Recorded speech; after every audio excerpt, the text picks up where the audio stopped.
vamos a dar comienzo a la última mesa del día, es pensar la tecnología. Vamos a comenzar con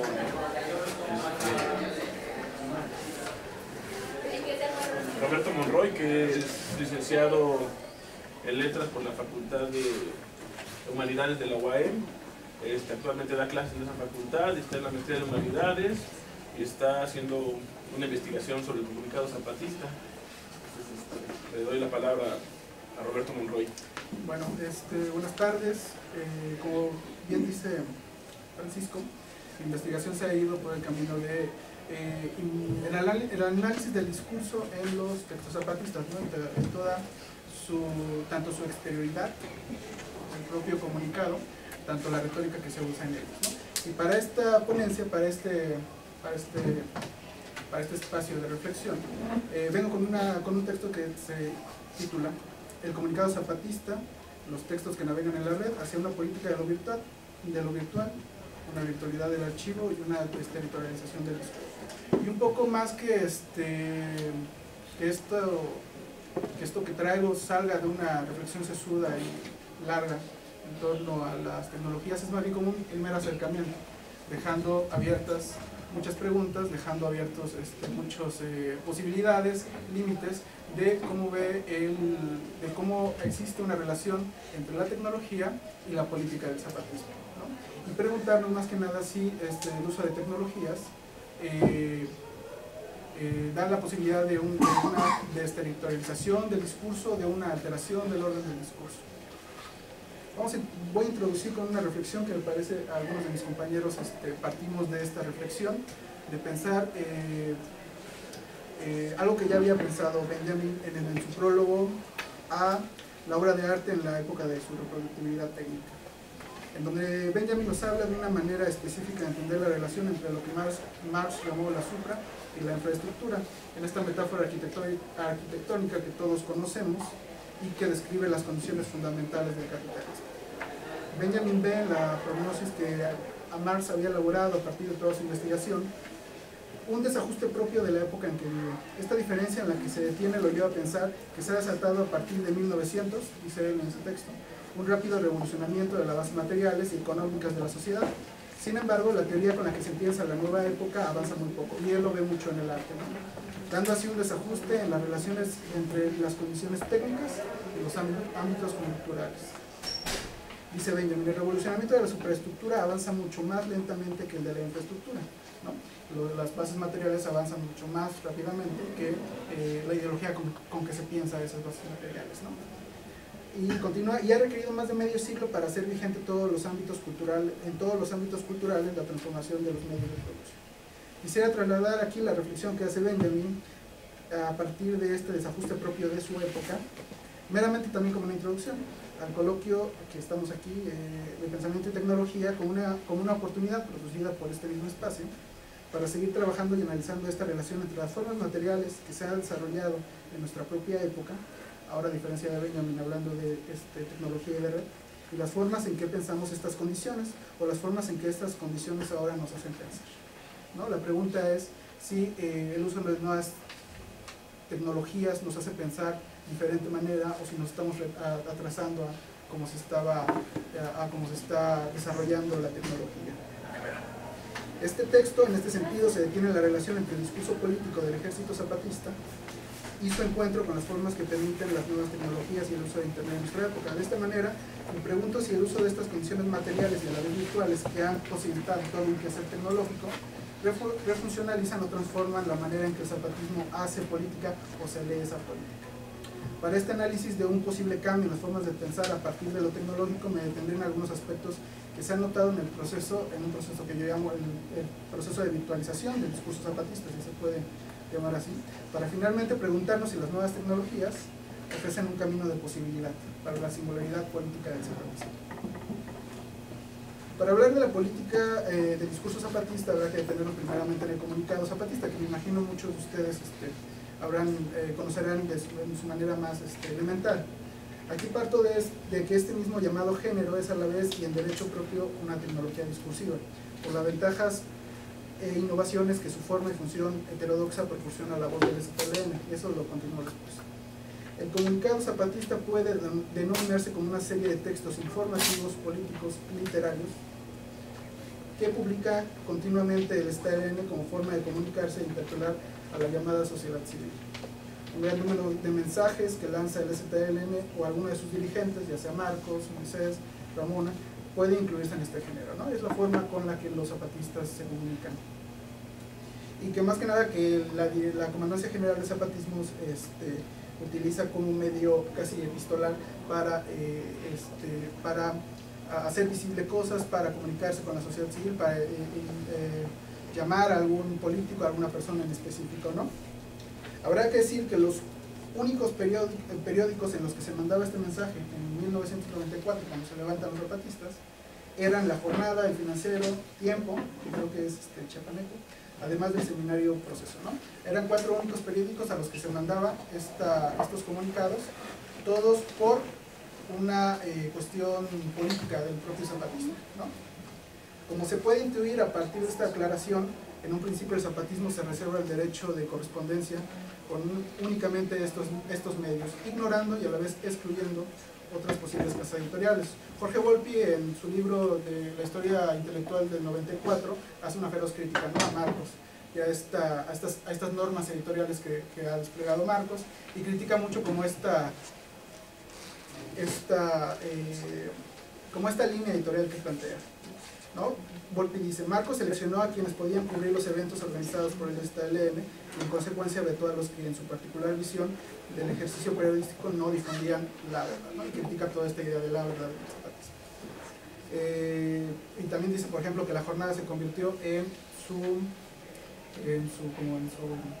gaceta informativa, etc. Si queremos empezar a analizar la exterioridad de los comunicados, será con este principio de exclusión que señala Volpi, que bien señala Volpi, ¿no?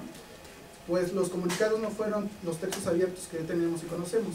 La lectura y forma en que se reciben los textos, que es lo que a mí me interesa más allá de lo que dicen, comienza de esta manera para luego irse transformando a lo largo de su propia historia, ¿no? Por otro lado, han existido muchas ya formas en que se han querido articular editorialmente estos textos. Hay diferentes formas en que se han querido publicar los textos zapatistas, ¿no? Desde cuentos, textos políticos, poemas de Marcos, hay una novela negra que Marcos escribió con Paco Taibo II.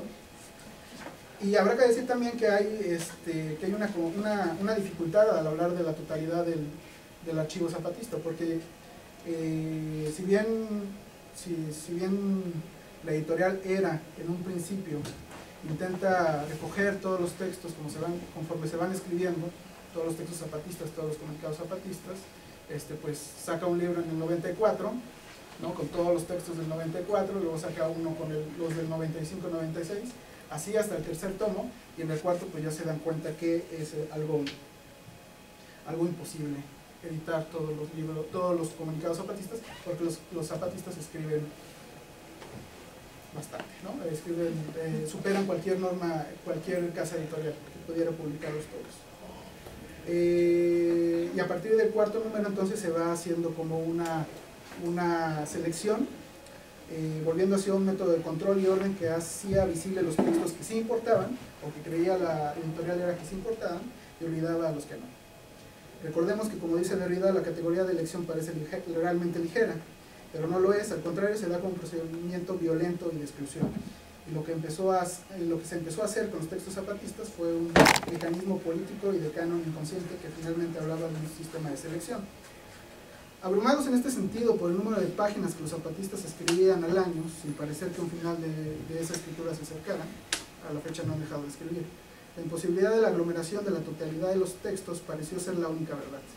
Sin embargo, hay que recordar que la época precisa en que el zapatismo se levanta en armas es también una característica esencial para el análisis aquí. La irrupción de las tecnologías y la revolución digital que se precipitó en las 2 últimas décadas cambiaron también la forma con el que el ZLN como el ZLN se comunicaba. Y uno de estos cambios y ventajas que ha permitido la red ha sido el nacimiento de 2 páginas electrónicas que acumulan o intentan acumular la totalidad de los textos zapatistas. Y es un intento realmente más o menos exitoso, ¿no? Para los que trabajamos un poco el tema del zapatismo en su condición discursiva, pues es realmente de gran ayuda, ¿no? Estas páginas, me refiero a Palabra Zapatista, que es el archivo total desde el 94 y un poco antes, de los textos que se publicaron un poco antes del 94, o que se publican para los zapatistas antes del 94, hasta el 2005. Y por otro lado, Enlace Zapatista, que se funda casi como una página oficial de ZLN, encontramos los textos publicados más recientemente, ¿no? A partir del 2006. Entonces, la apertura con la que se presenta en este sentido la virtualización de la palabra zapatista abre bien la posibilidad de eliminar esas formas de exclusión con las que se había tratado el discurso zapatista.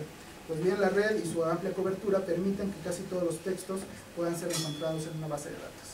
Ya decía Derrida en su texto Universidad sin condiciones, que una política de la libertad puede darnos la oportunidad de entender y pensar de otra manera el discurso, el trabajo teórico, el trabajo académico.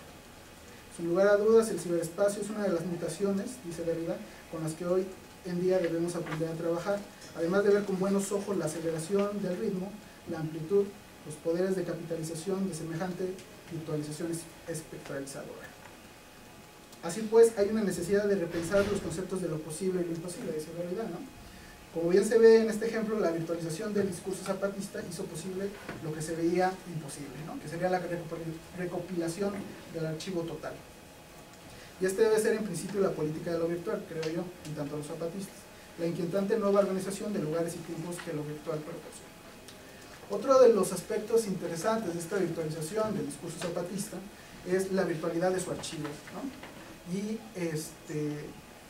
porque si por un lado, con la incorporación de nuevas tecnologías, vemos que cuantitativamente el discurso zapatista se ve beneficiado con el soporte virtual, al parecer inacabable, que presenta la red, es decir, que si por un lado, pues sí, podemos decir que tenemos un espacio inacabable, en donde todos los textos caben, ¿no?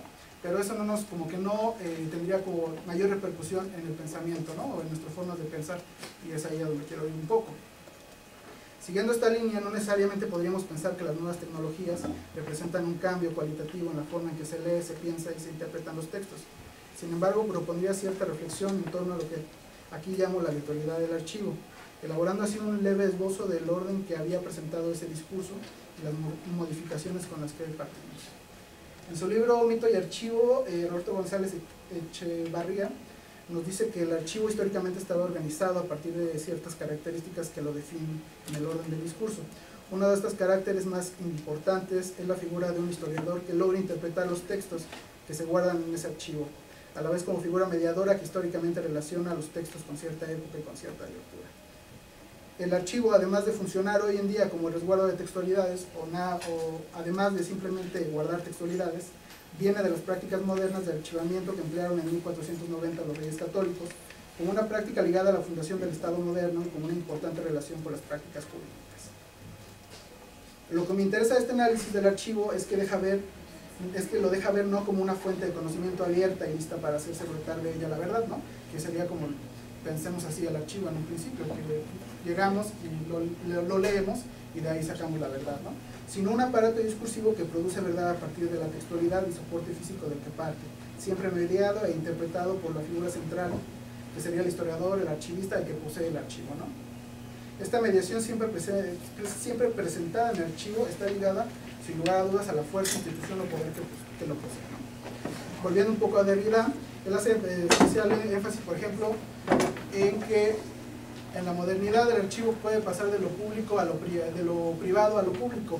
Sin embargo, esto no significa necesariamente que pasa de lo secreto a lo no secreto, o de lo mediado a lo no mediado, porque la figura del intérprete se refuncionaliza en el moderno archivo, que se abre en las democracias ligeramente más abiertas, y pues, otra vez aparece la figura del historiador, ¿no? Que sigue interpretándonos el archivo.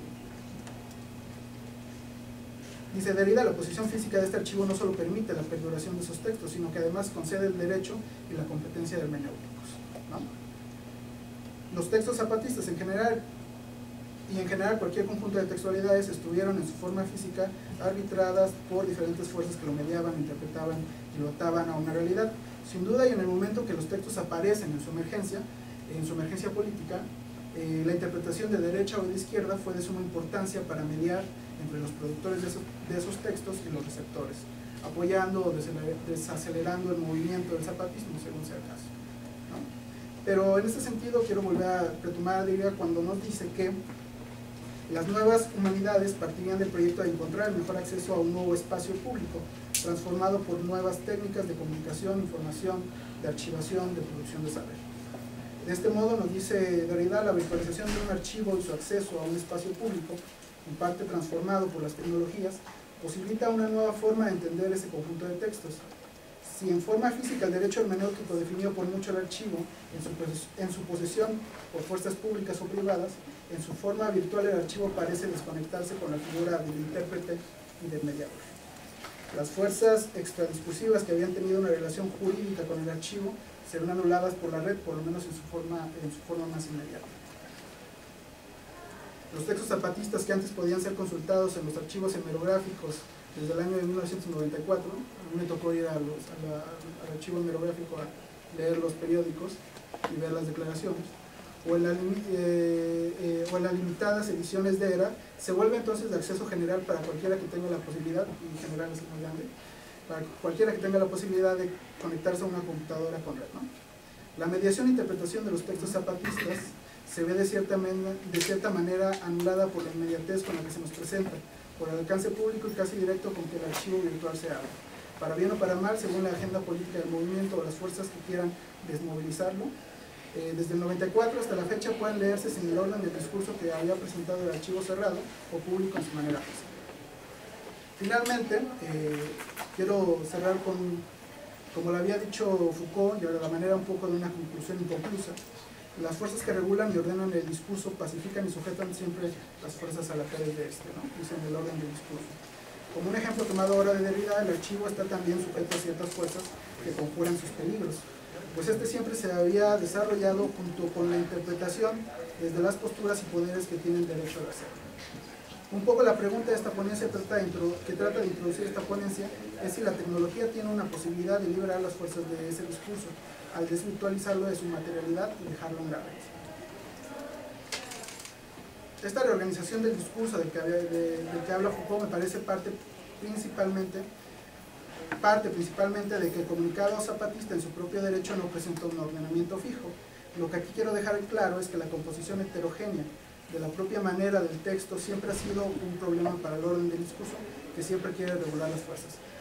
El comunicado, pudiendo ser un texto político a la manera de una declaración o un manifiesto, también puede ser un anecdotario, una pieza testimonial, un cuento, un poema de otros autores, siendo, sin estar ligado en su origen a las tecnologías, en sí mismo una nueva técnica de escritura y de pensamiento, postulado por un movimiento que en sí ha tratado de romper toda ortodoxia, o romper muchas ortodoxias.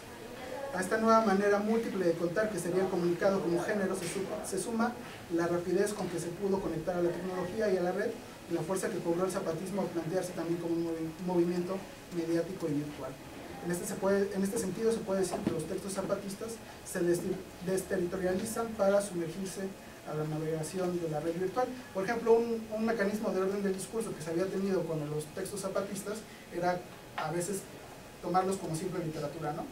Desmontaban, dice Irene Fenogle, desmontaban todo el carácter de urgencia político que tenía el comunicado, sacaban las partes que parecían más literarias, que Marcos es un escritor muy metido en esos líos, ¿no? Que quiere escribir mucho como un autor, sacaban esas partes literarias y las publicaban como cuentos, ¿no?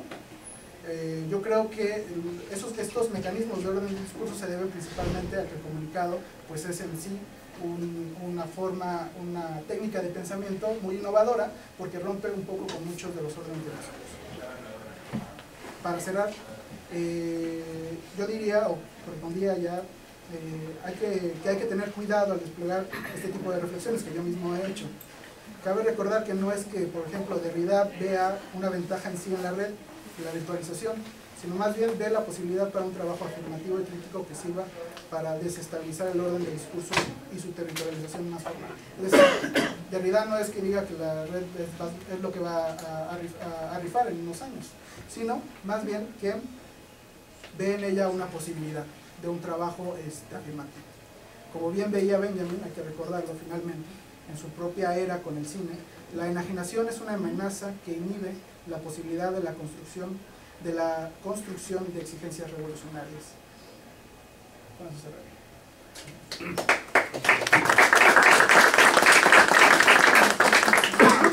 Gracias, Roberto. A continuación sigue Dexter Martínez, él estudió... ya le cambié el apellido. Dexter, que también estudió filosofía en la UAM y ahorita está estudiando la maestría en humanidades, y él hace una relación entre la forma, cómo está haciendo la tecnología ahorita y cómo se hizo en alguna otra época. Bueno, antes que nada, gracias a Francisco por la invitación y pues me voy rápido para no darle tiempo a los compañeros.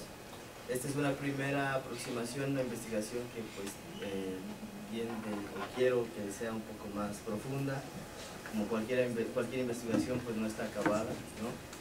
Y bueno, toma en parte de Benjamin y de un escritor que se llama George Ulisse, teórico y sociólogo, piensa cosas sobre nuevas tecnologías y medios de comunicación. Y bueno, es de la reproductibilidad técnica a la reproductibilidad digital, cómo se escucha música hoy, ¿sí? Entonces me voy rápido. En las últimas décadas hemos sido testigos de un avance técnico y tecnológico que ha brindado infinidad de posibilidades de acción, creación y experimentación que han revolucionado la cotidianidad de casi cualquier individuo en las sociedades industriales.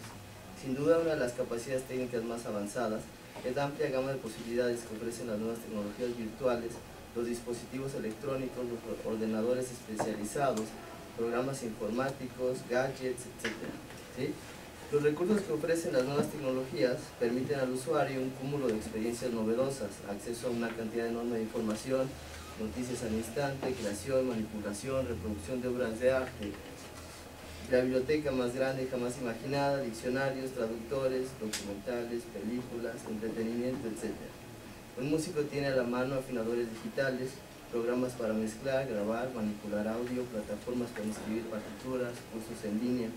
Un estudiante, un profesor, cuenta con una infinita gama de recursos académicos y didácticos. Un productor de cine amateur descarga en cuestión de minutos programas para cortar, copiar, pegar, editar, manipular y reproducir su obra. Sin embargo, quizás lo más interesante es que prácticamente cualquiera que cuente con un ordenador y acceso a internet puede, por medio de estas tecnologías, crear una melodía sin haber asistido a una escuela de música, hacer una investigación acerca de cualquier tema académico sin ser necesariamente un especialista, enseñar sin ser profesor, por medio de un video tutorial colgado en YouTube, cómo abrir una lata sin abrir latas, y filmar, editar y manipular un video sin ser necesariamente un Almodóvar. Prácticamente cualquiera con un mínimo conocimiento de informática puede introducirse en el mundo gamer. Esta primera aproximación al tema se concentra en cómo estas nuevas tecnologías han modificado primero la creación, manipulación, reproducción y oferta musical, y segundo, la experiencia de la escucha. Las tecnologías de las últimas décadas han ampliado el papel que la música juega en la sociedad. El tono de espera en teléfonos de atención al cliente es una melodía de Mozart, en el elevador suena Ennio Morricone, en el estacionamiento música lounge, y en los shopping malls Nirvana versión easy listening. La música acompaña o bombardea a la escucha a lo largo de su vida en todo momento. Música de ascensor, música para dormir, música para despertar, música para bebés, música para correr, etc. El silencio ha quedado relegado a segundo término ante el reino de la melodía. La música se ha vuelto ubicua y prácticamente no hay sitio donde no se oiga. Además, como Judy se apunta a nuevas tecnologías, música y experiencia, la experiencia musical se trasladó a la audición privada del individuo. Una experiencia privada en el espacio público, cuya primera expresión podría remontarse a 1976 con la aparición de los boomboxes en los hombros de jóvenes de comunidades marginales, especialmente afroamericanos y latinos, llenando las calles neoyorquinas de sonidos funk, R&B y hip hop, y especialmente con la aparición del Walkman en 1979. Ambos reproductores de audio, boombox y Walkman, funcionan característicamente con cassettes, los cuales permitieron por primera vez al individuo no solo privatizar su experiencia auditiva, sino personalizarla por medio de la grabación. El cassette, que se reproduce por medio de dispositivos portátiles, permitió al escucha, además de un mayor dominio sobre lo que quiere escuchar en el momento en el que lo quiere hacer, introducirse en medio del bullicio público y llevar su experiencia auditiva personalizada al ámbito de lo público. El Walkman, primer reproductor de música que desenterró masivamente a las bandas sonoras personalizadas del hogar y las sacó al tumulto de la ciudad, dio pie al iPhone y a los reproductores MP3, cuya idea es la misma que el Walkman, aunque los detalles técnicos sean distintos. Su detalle técnico es personalizar la experiencia auditiva y dar mayor control al usuario sobre lo que escucha. El ejemplo paradigmático son los playlists digitales y la facilidad en su manipulación. Contrario a otros medios como el CD, donde el orden y la forma de escuchar el material era uno y el único, el usuario puede hoy, haciendo uso de las nuevas tecnologías, crear sus propias jerarquías de archivos musicales, siguiendo o no sus propias reglas y cambiándolas a voluntad. Puede personalizar su experiencia auditiva. La ubicuidad de la música sí no solo se encuentra en la sonoridad independiente del exterior que nos llega de las bocinas del centro comercial o del estacionamiento. La música no solo es recibida en estado de dispersión, también es recibida de forma introspectiva y personificada. Esta ubicuidad musical que acompaña el día a día del escucha es posible por tecnologías que facilitan su acceso. Giudice afirma que ya hace más de 70 años Walter Benjamin propuso la idea de que las entonces nuevas tecnologías, específicamente la fotografía, la fonografía y el cine, incidían y reconformaban lo que Giudice llama el sensorium, esto es, el conjunto de procesos de sensación, percepción e interpretación de información respecto del mundo. Estas tecnologías podían modificar las representaciones del mundo, abriéndolo a una naturaleza diferente, inaccesible al desnudo ojo u oído. Por medio de estas tecnologías el mundo se penetra de manera distinta, o sea, en términos de Giudice, se construye un nuevo sensorium que incluye una transformada relación recepción y percepción. Para hablar de esta transformada relación, retoma Benjamin en la obra de arte en la época de su reproductibilidad técnica. Los diferentes estados de recepción y percepción se dan mediante las nuevas tecnologías de reproducción y manipulación técnica, y esto ocurre gracias al acercamiento que estos medios permiten. Estos medios, al acercar la obra al espectador, rompen lo que Benjamin llama el aura, es decir, el aparecimiento único de una lejanía, por cercana que pueda estar. Este rompimiento del aura se da cuando la obra se reproduce técnicamente. Además, cuando esto sucede, esta se desvincula del ámbito de la tradición. La obra, en lugar de aparecer única y repetible, se representa masivamente, se acerca al receptor, sea, dice Benjamin, en forma de una fotografía o de una reproducción de sonido grabada en disco. La experiencia aurática que ofrece la visita al Vaticano desaparece cuando es acercado por medio de un tour virtual. Se desvaloriza su aquí y ahora como obra o experiencia ritualística. El valor de culto desaparece, también la autenticidad. La autenticidad de una cosa, siguiendo con Benjamin, es la quinta esencia de todo lo que en ella, a partir de su origen, puede ser transmitido como tradición.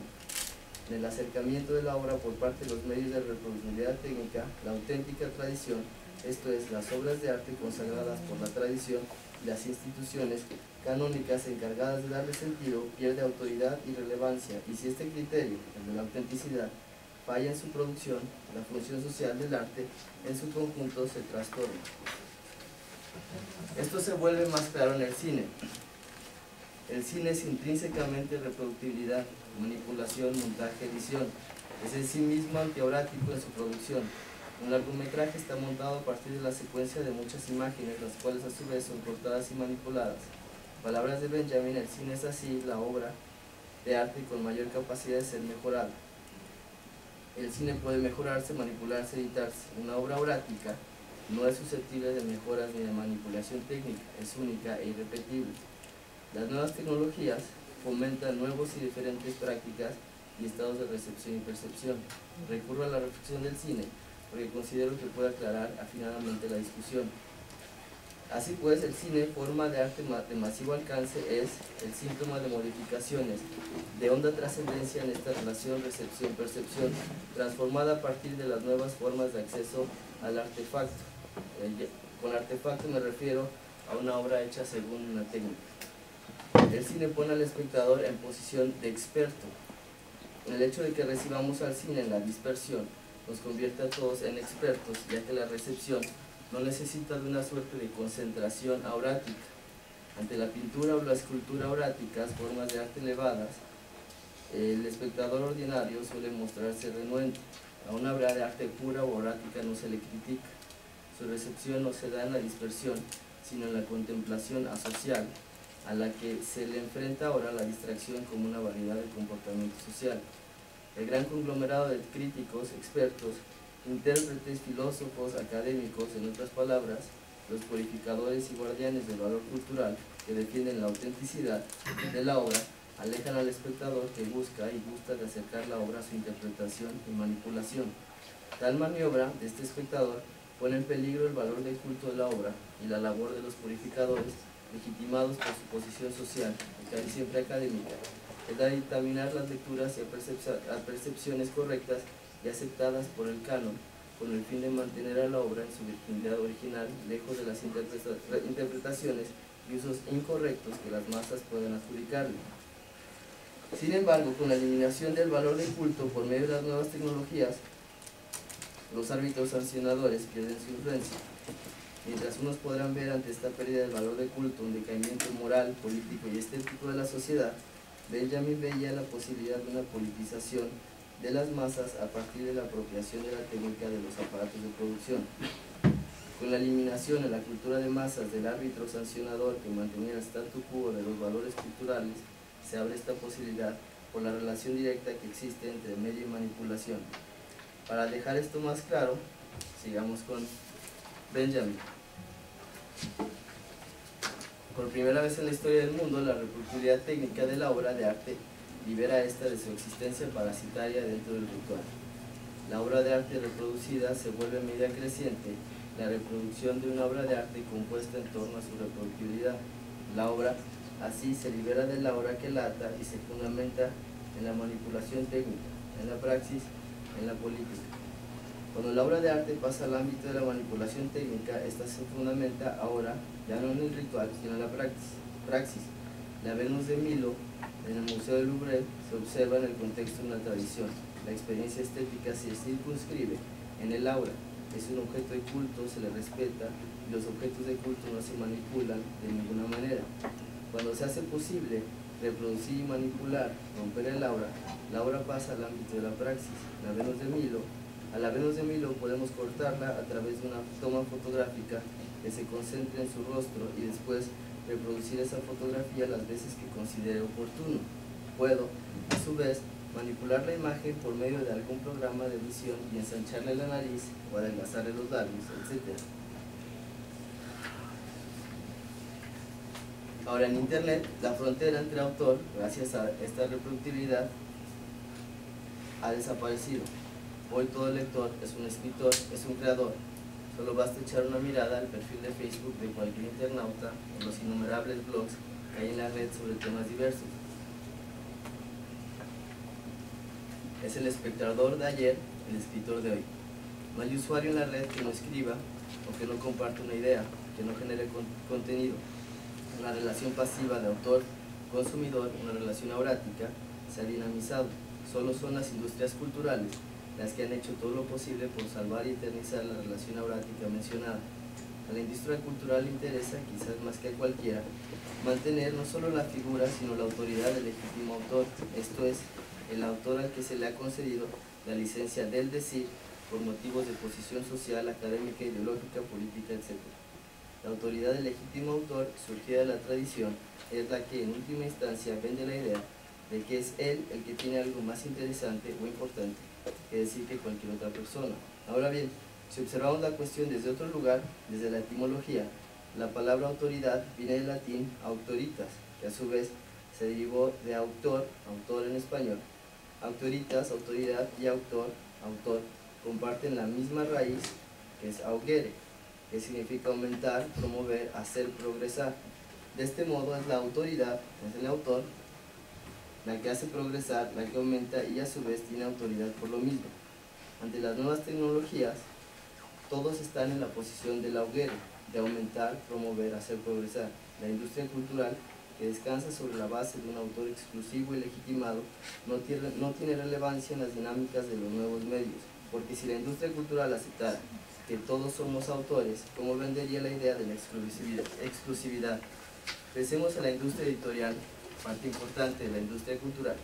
Si hay algo que vende esta industria, es la idea de autoridad en el ramo especializado que sea. superación personal, filosofía, literatura, política, cocina, historia, etc. Pretende mantener la legitimidad del autor exclusivo y especializado para legitimarse ella como mediadora de este expertise comercial, que dicho sea de paso es un gran negocio. A causa de todo esto, las nuevas tecnologías se enfrentan al conservadurismo de la relación aurática porque la ponen en peligro. Benjamin lo vio claro con la expansión de la prensa. Lo cito: la expansión creciente de la prensa puso a disposición de los lectores órganos locales siempre nuevos de expresión política, religiosa, científica y profesional. Fue así que una parte creciente de lectores pasó a encontrarse también entre quienes escribían. Con ello, la distinción entre autor y público se encuentra a punto de perder su carácter fundamental. Pero ¿cuál es este carácter fundamental? El de una relación que marca una diferencia, el que dice y el que escucha, el que está legitimado por las mediaciones culturales para ser autor y los demás que son receptores de su contenido. Ahora bien, la posibilidad de una politización de las masas en la relación directa entre medio y manipulación técnica nos obliga a reflexionar distintas cuestiones. Horkheimer y Adorno creían que, como bien expone Giudice, dicha relación está mediada por la forma mercancía que diseminan las nuevas industrias culturales. No podemos negar, es cierto, que los artefactos culturales, como casi cualquier cosa, son formas mercantilizadas dominadas por el capital. Benjamin mismo lo tenía claro con respecto al cine, pero Adorno y Horkheimer cierran casi cualquier posibilidad de conciliar, aunque sea un poco, su visión con la de Benjamin en su principal obra, Dialéctica de la Ilustración, afirmando que el mundo entero es conducido a través del filtro de la industria cultural. Si esto es cierto, mientras la industria cultural siga existiendo, el mundo será disciplinado con la mercancía cultural. La praxis benjaminiana, y menos aún la apropiación de la técnica, no es una utopía irrealizable. Los individuos dejan de serlo, se transforman en meros recipientes de ideologías, gustos, pasiones, tendencias de los imperativos comerciales de la industria cultural. El individuo como ser genérico, perfectamente sustituible, la pura nada, según Adorno y Horkheimer. Su relación con los artefactos culturales es enteramente pasiva y se elimina la posibilidad de cualquier forma de praxis de experiencia que movilice al receptor de la obra. Sin embargo, contrario a lo que Adorno experimentó en su momento, las nuevas tecnologías exigen cierto grado de participación directa y manipulación. A la pura nada de Adorno y Horkheimer, a su individuo recipiente, el mismo artefacto le reclama cierto grado de actividad y manipulación, de creación o de dominación del aparato técnico.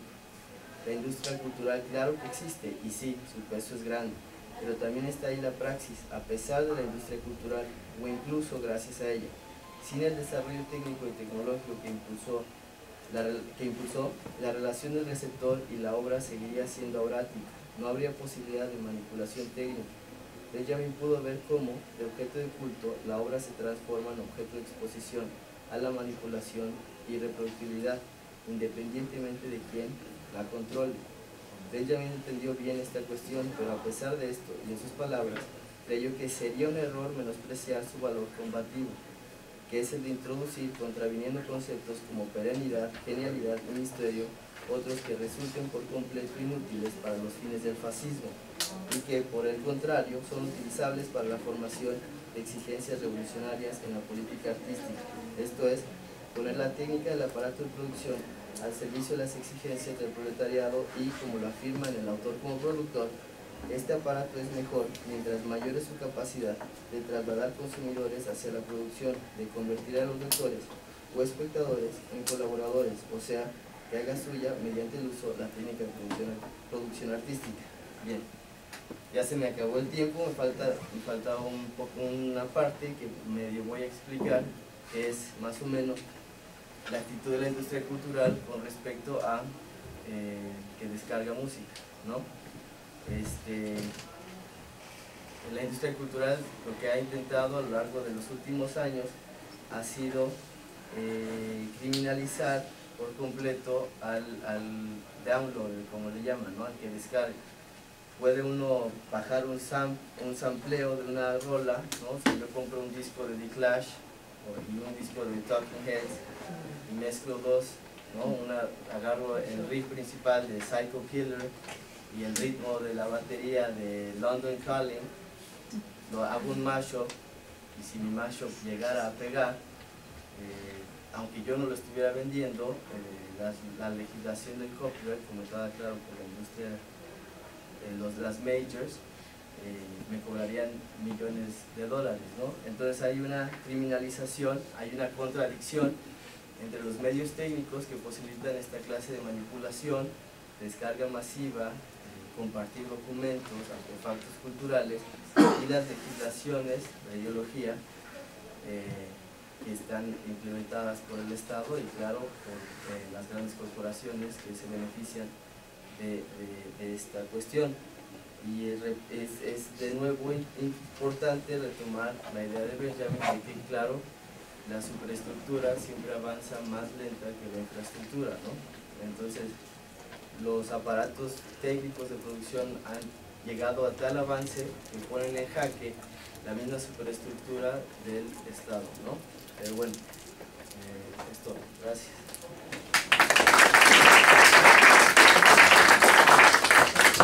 Gracias, Néstor. A continuación tenemos a Luis Armando Alvarado Pérez, que es licenciado en Psicología de la UAM también y maestro. Está estudiando también la maestría en Humanidades y va a hacer una reflexión sobre el cuerpo. Bueno, gracias por la presentación. Mi ponencia se llama La producción técnica del cuerpo. Parto justo de esta problemática donde siempre al abordar la cuestión de la tecnología pensamos al sujeto y sobre todo al cuerpo físico como alejado de las máquinas, ¿no? Maquinaria por un lado y cuerpo físico, cuerpo o sujeto por el otro, ¿no? Entonces existen dos objetivos en mi ponencia. Primero, exponer al cuerpo como algo que se produce y que se produce a través de técnicas. Por esto mismo el cuerpo resulta artificial. El cuerpo resultaría entonces una máquina que se reconfigura y que se modifica a partir de ciertas condicionantes. ¿Cuáles son dichas condicionantes? Eso queda por ser explicado. Diremos de paso que es un aparato el que está condicionando todo el tiempo al cuerpo, ¿no? El segundo objetivo es, una vez que se demuestra la artificialidad del cuerpo, preguntarnos si se puede pensar al cuerpo de otra manera. Es decir, podemos montar al cuerpo de otras maneras, podemos pensarlo alejado de la tecnología, sin caer en las mismas trampas que hemos caído de, pues es que esta es mi individualidad, etcétera, etcétera, etcétera, y seguir reproduciendo el mismo aparato una y otra vez, ¿no? La noción de cuerpo resulta difícil, pues se encuentra cargada de muchas significaciones. A la noción de cuerpo van ligadas las nociones de sensación, percepción, pasión, por ejemplo. Esto a pesar de que en ciertos filósofos el cuerpo se encuentre borrado y la sensibilidad sea atribuida a un sujeto abstracto, como en Kant, o a pesar de que el cuerpo sea menospreciado por ser el origen del error, como en Descartes. Sin embargo, aún en contra de todo esto, hay que rescatar al cuerpo de ese silencio, al que ha sido reducido por la modernidad. Y es que el hecho de menospreciar el cuerpo o borrarlo no es un acto inocente, no es un acto de descuido ingenuo, pues el cuerpo representa el punto central donde diferentes poderes se conjugan para producir la subjetividad. El cuerpo entonces no es el origen del error, sino el lugar privilegiado donde se concentran diferentes mecanismos para producir la verdad. ¿Qué es un cuerpo? El cuerpo, a la manera de Deleuze y Guattari, no es más que una configuración de pequeñas máquinas que se encuentran articuladas entre sí. Máquinas fuentes que producen flujos y máquinas órganos que los cortan. Existe entonces la máquina respiratoria, la máquina del hablar, de comer, la máquina anal, etc., ¿no? El cuerpo es entonces un bricolaje de máquinas. ¿Cómo se produce un cuerpo? ¿Cómo es que estas máquinas llegan a articularse de determinada manera? Parto aquí de una pequeña reflexión de Benjamin, donde él se pregunta, él está hablando acerca de la percepción, y dice Benjamin, en la obra de arte en la época de su reproductividad técnica, que dentro de largos periodos históricos, junto con el modo de existencia de los colectivos, se transforma también la manera de su percepción sensorial, que es un poco ya lo que mencionaba Dexter. El modo en que se organiza la percepción humana está condicionado no solo de manera natural, sino también de manera histórica. No deberemos preguntarnos entonces si el cuerpo, de la misma manera que la percepción, se haya condicionado históricamente. Deberemos responder que sí, que el cuerpo se haya condicionado históricamente, pues percepción y cuerpo van articulados. Hablar de condicionamiento histórico implica hablar de técnicas y dispositivos específicos a cada época. Entonces el cuerpo se estaría configurando o articulando de diferentes maneras de acuerdo al estado de la técnica y al estado contextual, digamos, ¿sí? Ya Engels, por ejemplo, mostraba en su texto de El papel del trabajo en la transformación del mono el hombre, cómo la técnica ha modificado el cuerpo, cómo la técnica y cuerpo van aparejados, ¿no? Y él dice, la mano no solo es órgano del trabajo, es también producto de él, únicamente por el trabajo, por la adaptación a nuevas funciones, por la transmisión hereditaria del perfeccionamiento especial así adquirido por los músculos, los ligamentos, y en un periodo más largo también por los huesos, y por la aplicación siempre renovada de estas habilidades heredadas a funciones nuevas y cada vez más complejas, ha sido como la mano del hombre ha alcanzado ese grado de perfección que la ha hecho capaz de dar vida, como por arte de magia a los cuadros de Rafael, las estatuas de Thorvaldsen y la música de Paganini. De esta manera, cuerpo y técnica van aparejados, no podemos pensar el uno sin el otro, todo el tiempo están relacionados, ¿sí? Entiéndase por técnica todo conjunto de reglas idóneas para dirigir eficazmente una actividad, como también cualquier procedimiento u operación capaz de lograr un efecto cualquiera, porque a veces quizás incurrimos también en un error al hablar. Cuando hablamos de tecnología quizá pensamos en una computadora, o cuando hablamos de técnica quizá pensamos en los nuevos aparatos que existen, ¿no? Pero la técnica, las tecnologías han estado ahí desde siempre, ¿no? Modificando e interactuando con nosotros mismos. Nuestro cuerpo sería una técnica de alguna manera, o podríamos utilizarlo como una técnica, ¿no? La modernidad inaugura los discursos sobre el cuerpo y al mismo tiempo reconfigura la máquina del cuerpo de una manera distinta a las épocas anteriores. Foucault nos demuestra que se debe a este cambio, ¿sí? ¿Por qué se crean nuevos discursos en el siglo XVIII? ¿Es acaso producto de una nueva conciencia? ¿Qué ocurre en este siglo para que la forma de mirar al hombre sea modificada, al cuerpo mismo, ¿no? ¿Por qué se modifica esta noción? El cuerpo antes del siglo XVIII sufre el efecto de un régimen de producción en el que las fuerzas de trabajo y por ende el cuerpo humano no tienen utilidad ni el valor comercial que habría de serles conferido en una economía de tipo industrial. Foucault muestra, por ejemplo, en Vigilar y Castigar, cómo las formas de disciplina cambian, ¿no? Ahora uno tiene que apropiarse de un cuerpo, disciplinarlo, ¿por qué? Porque puede ser productivo, ¿no? Entonces el cuerpo tiene una connotación, una configuración totalmente distinta. Durante el siglo XVIII una nueva forma de ver al cuerpo surge. Los nuevos modos de producción le confieren una nueva utilidad al cuerpo. No se puede desperdiciar un cuerpo, del cual uno se puede apropiar para hacerlo producir, pero producir requiere una disciplina y es debido a esto que se buscan cuerpos dóciles. Dice Foucault que es dócil un cuerpo que puede ser sometido, que puede ser utilizado, que puede ser transformado y perfeccionado. Debido a la búsqueda de cuerpos dóciles, durante el siglo XVIII nacen nuevas tecnologías del sexo, por ejemplo, y a las cuales tienen a su servicio a la medicina, a la pedagogía, a la economía, que se reflejan en diferentes formas de control. Las tres disciplinas que acabo de mencionar tienen objetivos a niveles diferentes. El de la pedagogía, cuyo objetivo era la sexualidad específica del niño, el de la medicina, cuyo objetivo era la fisiología sexual, y el de la demografía, cuyo objetivo era la regulación espontánea o controlada de los nacimientos. A pesar de que los objetivos fueran tan diferentes, todos se insertan en el nuevo proyecto de la creación de cuerpos dóciles, es decir, un proyecto de creación de una nueva subjetividad. Se busca reorganizar de una nueva manera la máquina-cuerpo. ¿A través de qué? A través de la técnica del examen. El examen se convertirá en una herramienta que todos los discursos y dispositivos que participen en el proyecto de los cuerpos dóciles usarán. El examen combina las técnicas de la jerarquía que vigila y las de la sanción que normaliza. Es una mirada normalizadora, una vigilancia que permite calificar, clasificar y castigar. Establece sobre los individuos una visibilidad a través de la cual se los diferencia y se los sanciona. Obtener un cuerpo dócil implica establecer una norma a la cual todos los cuerpos deben someterse. Implica también estandarizar los cuerpos, y aquel que no logre cumplir la norma debe ser normalizado, es decir, se lo debe hacer funcionar al mismo nivel que el de los otros cuerpos, o también se lo puede excluir. De esta forma el examen permite constantemente evaluar a los cuerpos, clasificarlos como aptos o no aptos, como normales o desviados. Regular la sexualidad, establecer y definir al sexo son formas de obtener también cuerpos dóciles. Canalizar la fuerza que un cuerpo erotizado puede producir representa grandes beneficios para la nueva forma de producción. Es necesario disponer de esa fuerza, aprovecharla, encauzarla y llevarla al ámbito laboral, en el caso de los hombres, y quizá, estoy hablando del siglo XVIII, en el caso de las mujeres, al hogar, ¿no? Estoy hablando del XVIII, no se vayan a... Sí, no.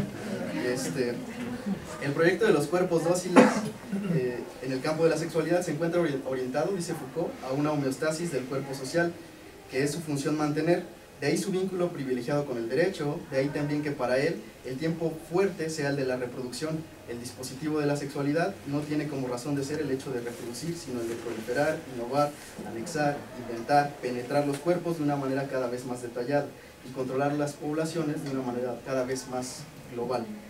El proyecto es claro y definido: penetrar los cuerpos, controlar las poblaciones.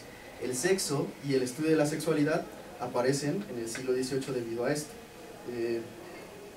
Bueno, me voy a saltar un poquito para ir más rápido. Lo que me interesa llegar es al punto de ciertas técnicas específicas que están produciendo al cuerpo. Por ejemplo, la biología. La biología es un discurso que también cobra mucha fuerza a partir del 18, pero lo que hace la biología no solo es descubrir una cosa que ya está ahí, ¿no? Porque pensamos que la biología descubre los órganos per se, ¿no? Lo que estaba ahí. Y hay un autor, por ejemplo, que retoma a Foucault y hace un análisis genealógico justo de esta disciplina, que se llama Thomas Laqueur. Tiene un texto que se llama La construcción del sexo, y lo que él dice es que la biología está todo el tiempo produciendo al sujeto, produciendo a los órganos y a sus funciones. Hay una nueva configuración del cuerpo, del entender el cuerpo.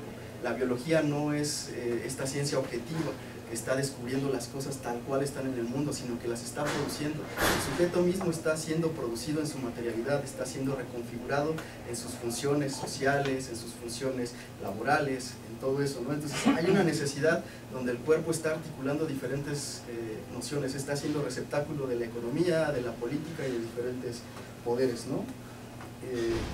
Dice Laqueur que los cuerpos, lejos de ser los fundamentos del género, los cuerpos masculino y femenino son por sí mismos, en los libros de anatomía de los siglos XVIII y XIX, artefactos cuya producción forma parte de la historia de la época. Los cuerpos mismos son producidos en su materialidad y su estructura, sujetados a discursos, categorizados, reorganizados, recortados. Los cuerpos no son estáticos, no se presentan límpidos y puros como el discurso biológico pretende mostrarnos. Este discurso produce al interpretar, y dicha interpretación no yace fuera de una estructura que la determina y la rige. Y es por esto que dice Laqueur que la política del género afectó muy claramente no solo a la interpretación de datos clínicos o de laboratorio, sino también a su producción, ¿sí? La ciencia entonces también es un dispositivo, una serie de técnicas, de reglas que están produciendo al cuerpo. En la actualidad nuestro cuerpo se nos presenta también de nuevas maneras. Las nuevas técnicas nos hacen pensar en él de diferentes formas. Lo reconfiguran también de una manera distinta. Por ejemplo, las radiografías y la técnica de la colposcopía nos da la idea de una interioridad del cuerpo, una interioridad distinta de otras épocas. Los griegos quizá tenían su cuerpo lleno de humores, nosotros de órganos, tejidos, músculos y huesos, ¿sí? Las cámaras de video y el cine nos han acostumbrado a ver al cuerpo fragmentado, no cuerpos completos, rostros en primer plano, escenas de manos u ojos que nos aparecen con una nitidez nunca imaginada. Los nuevos adelantos médicos nos permiten modificar nuestros cuerpos, cambiarlos de sexo o inclusive clonar otros cuerpos a través de técnicas más avanzadas. Y sin embargo el cuerpo mismo sigue siendo modificado, sigue siendo configurado por fuerzas productivas, fuerzas económicas, fuerzas políticas. No se ha roto la tradición que sigue produciendo los cuerpos dóciles. Pareciera que hay esta ilusión de que pensamos que mi cuerpo es mío, que yo decido, etcétera, ¿no? Pero seguimos cayendo a veces en ciertas trampas, ¿no? La pregunta sería si es posible pensar al cuerpo de otra manera. Quizás la estética nos dé la respuesta, y sobre todo la politización de la estética. Aistitikos es la palabra griega antigua para aquello que percibe a través de la sensación. Aistisis es la experiencia sensorial de la percepción. El campo original de la estética no es el arte, sino la realidad, la naturaleza corporal, material. Tal como señala Terry Eagleton, la estética nace como discurso del cuerpo. Es una forma de conocimiento que se obtiene a través del gusto, del tacto, de la vista, del olfato. Todo el sensorium corporal, como hace un rato mencionaba Dexter, es esto, ¿no? Es una disciplina sobre todo esto para poder percibir al mundo de una cierta manera. La estética implica una configuración de la máquina corporal, una culturación de los sentidos, del cuerpo. La politización del arte, quizás esa sería una respuesta provisional. La politización del arte exigiría al arte y quizás a otras disciplinas una tarea difícil, esto es, deshacer la configuración que el aparato cultural hegemónico ha brindado a la máquina corporal Y esto se debe hacer no evitando las nuevas tecnologías, sino usándolas. Bueno, yo hasta aquí dejaría mi participación.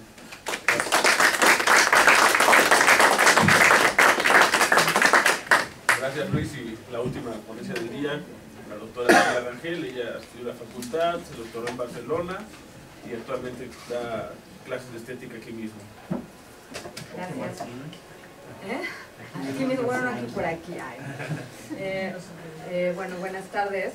Muchas gracias a todos por venir y muchas gracias al Seminario de Tecnologías Filosóficas, a los miembros del seminario, por tener esta iniciativa, por organizar un coloquio de algo tan poco tratado. Creo que difícilmente lo vemos, aunque algunos lo trabajamos como a escondidas, casi, ¿no? Dentro de la escuela no es algo que veamos, pero que sí es como muy importante reflexionar. Bueno, yo muteado, porfa. Bueno, yo hice una ponencia sobre la imagen.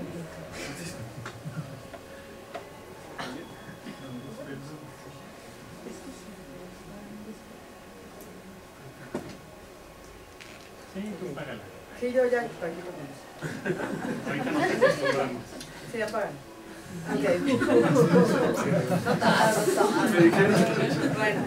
Bueno, mi ponencia se llama tentativamente Imaginación y Tecnología, avatares de la imagen. Espero no aburrirlos porque la primera parte es un poco densa, después ya se aligera. Por eso también tenemos imágenes en el fondo, que después voy a hablar de esas, ¿no? Empiezo. Número 1. ¿Cuándo comienza el cine? Sin duda, como las otras artes, cuando se convierte en estilo. Pero entendámonos sobre el estilo, porque el estilo es un asunto moral. El estilo, ¿cómo decirlo?, es la realidad que se da a sí misma la conciencia, de Luc Godard. Con el surgimiento de las imágenes digitales, muchos habló de cómo estas vendrían a sustituir la imagen analógica y cómo esto afectaría la producción visual, principalmente de la fotografía y el cine. Quizás lo que se nos olvida es que la misma preocupación surgió con el nacimiento de las imágenes fotográficas. De ahí que nos parezca oportuno preguntar cómo es que estas nuevas imágenes modifican nuestra experiencia y nuestra sensibilidad, nuestras formas de ver, así como la forma en la que nos relacionamos con el mundo y con los otros, a la vez que nos preguntamos por las posibilidades expresivas que generan estos nuevos dispositivos visuales. Así, a la manera de Deleuze, podemos seccionar una historia natural del cine. Para desarrollar esta historia natural, Deleuze utiliza dos conceptos centrales: imagen-movimiento e imagen-tiempo. La imagen-movimiento es el germen de lo que será posteriormente la imagen-cine. Germen porque en el cine se encuentra todavía supeditado a la estructura narrativa, misma que obedece al esquema sensomotor, por lo que es aún solo una imagen indirecta del tiempo. Por otra parte, la imagen-tiempo viene a romper tanto con la narración como con el esquema sensomotor, logrando proyectar una imagen directa del tiempo, revelando que la imagen-cine tiene como potencias al tiempo y al pensamiento. Así, en sentido estricto, la imagen-tiempo es la que dará lugar propiamente a la imagen-cine, en donde se muestran las potencias del tiempo. La imagen-movimiento opera mediante un régimen orgánico sostenido por una narración que se pretende verídica, cuya descripción de relaciones es localizable en encadenamientos actuales, causales y lógicos. La descripción orgánica se construye con situaciones sensoriomotrices, cine de actante, es decir, de acción, ¿no? de actores, ¿no? Por su parte, el régimen cristalino, que es el propio de la imagen-tiempo, es un régimen crónico, dado por una narración falsificante en donde se expresan potencias de lo falso. Las descripciones cristalinas muestran situaciones ópticas y sonoras puras, cine de evidente y no de actante. De esta manera, en el régimen cristalino, cito a Deleuze, lo actual está separado de sus conexiones legales y lo virtual por su lado se desprende de sus actualizaciones, comienza a valer por sí mismo. Los dos se reúnen ahora en un circuito donde lo real y lo imaginario, lo actual y lo virtual, corren uno tras el otro, intercambian sus roles y se tornan indiscernibles. Por nuestra parte, agregaríamos un tercer régimen de la imagen, el régimen fractal, como otra forma de imagen-tiempo que surge con el cine contemporáneo y la imagen electrónico-digital, que modifican la estructura, la producción y la exposición del discurso cinematográfico. La imagen-tiempo es una imagen autotemporalizada que se revela como tiempo crónico, tiempo intensivo de los cuerpos, tiempo que atraviesa los cuerpos, pero a la vez tiempo donde habitan los cuerpos.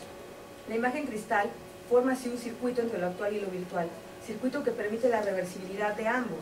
Así, en el cristal, lo actual y lo virtual son indiscernibles. Lo actual es el tiempo objetivo, el tiempo desdoblado, mientras que lo virtual es el tiempo subjetivo, la interioridad del tiempo, la duración.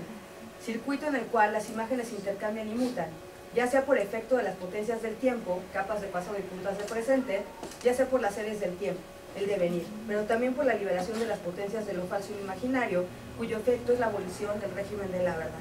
Con el surgimiento de las imágenes digitales, opera una mutación de la imagen cine, no solo en la estructura de la imagen, sino en las posibilidades de la misma. La imagen digital es una imagen en sí misma ficcional, ahí está, no quiere decir, no requiere ni de un referente ni de un soporte, a diferencia de la imagen de celuloide, que al seguir siendo analógica, supone una cierta forma de representación. Retomando el planteamiento de Flusser, el gesto de filmar es semejante al gesto de trazar una línea como en un fresco, en la pintura o en la fotografía. En cambio, el gesto del video y de la imagen digital es trazar una superficie acuática, un cristal de aumento microscópico y telescópico, cito a Flusser. La cinta de video recuerda a la película cinematográfica, solo que la película está compuesta de fotogramas y fotografías, es decir, es analógica. Su dimensión temporal es el resultado de una ilusión óptica. En la cinta de video, por el contrario, reproducción y escena se intervienen. Se trata también de una ilusión óptica, pero de una ilusión con otras posibilidades de manipulación que están más cerca del umbral de realidad de la escena. Cierro cita. Lo que dará lugar a una percepción molecular y áptica. En este sentido, Deleuze se preguntará por cuál será el régimen de las imágenes electrónicas, que para nosotros es un régimen fractal. Segundo movimiento. Sí. ¿Cuál es el régimen de las imágenes electrónico-digitales? Un régimen de silicio en lugar de un régimen de carbono. Esto es otro punto en el que podrían encontrarse el arte, la ciencia y la filosofía. Deleuze. El régimen fractal es posibilitado por el surgimiento de la imagen electrónico-digital, imagen de síntesis, y es, podríamos decir, la culminación de la imagen-tiempo.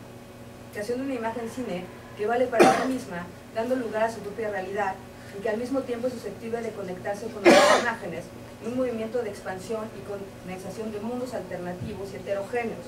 Si la imagen cristal es una imagen que supone la reversibilidad entre lo actual y lo virtual, dimensiones entre las cuales se genera un circuito en donde éstas se intercambian y mutan, haciéndose indiscernibles, por su parte, en la imagen fractal, lo que surge es una imagen virtual pura, en donde se ponen en juego las potencias de lo falso. La imagen fractal es una imagen ficción, una imagen virtual pura. Para nosotros, el régimen fractal tiene las características que Deleuze apunta para describir las imágenes electrónico-digitales. Estas son imágenes reversibles, es decir, imágenes que pueden volver sobre sí mismas, reorganizarse perpetuamente, convirtiendo la pantalla en un tablero de información. Las imágenes electrónico-digitales de Deleuze dan lugar a una nueva forma de automatismo, que a su vez es otra forma de la voluntad de arte. Así, el surgimiento del régimen fractal supone la liberación de lo virtual, que no se actualiza, que no tiene referencia ni sentido. La imagen fractal es su propia realidad, puramente virtual, que no se encadena, sino que desencadena efectos conectándose a otras imágenes, pero de manera aleatoria, dando lugar a una serie de imágenes fractales.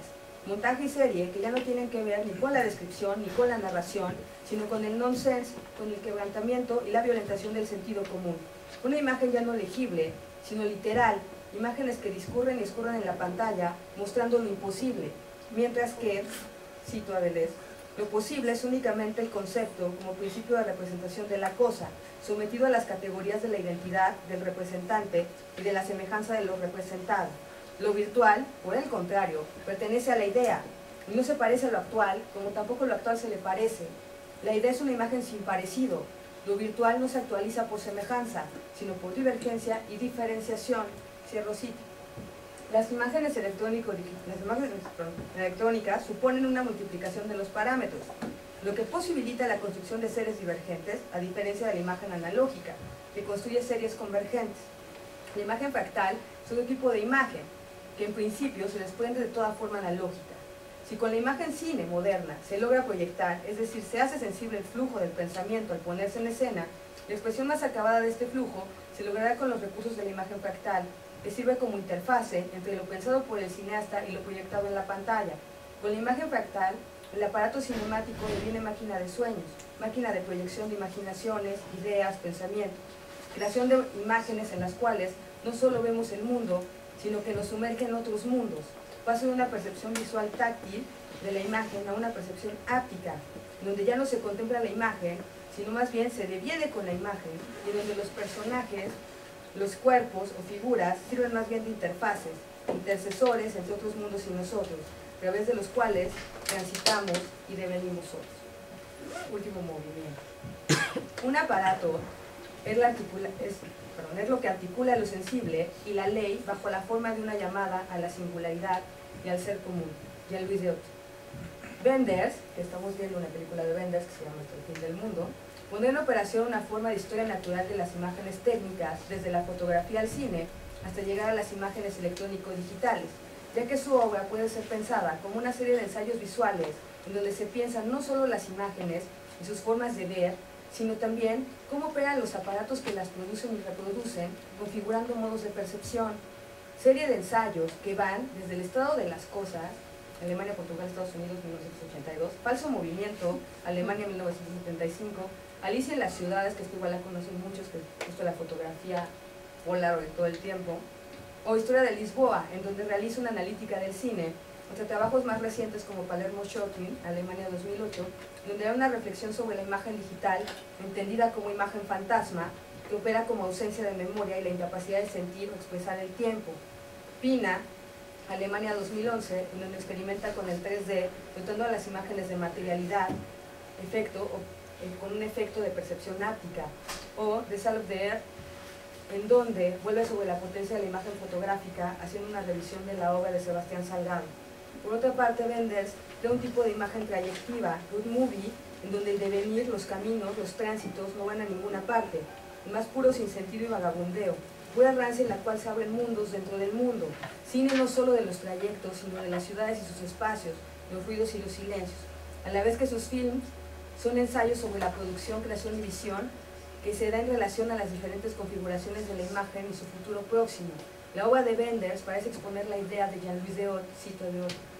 Son los aparatos que otorgan propiedad a las artes y les imponen su temporalidad, su definición de la sensibilidad común, así como la singularidad cualquiera.